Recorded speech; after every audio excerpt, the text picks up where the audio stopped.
Ta keni parasysh që sa herë që ta falni namazin, jeni duke trokit derën e mbretit.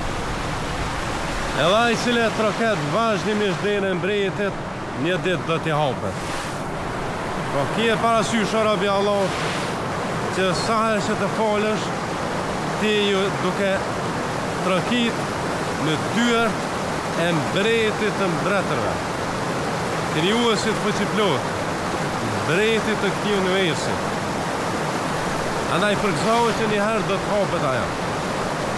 E kur të hapet dera e mbretit, përgëzohet me çdo mirësi. Se shikon nëse dera e ndonjë mbretit kësaj bote po të hapej, do të kishe prit shumë mirësi.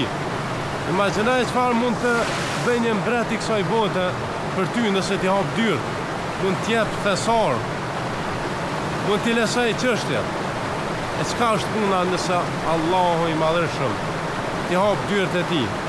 Prandaj falno në formë konsistente, në formë të vazhdueshme dhe përgëzohuni me hajër.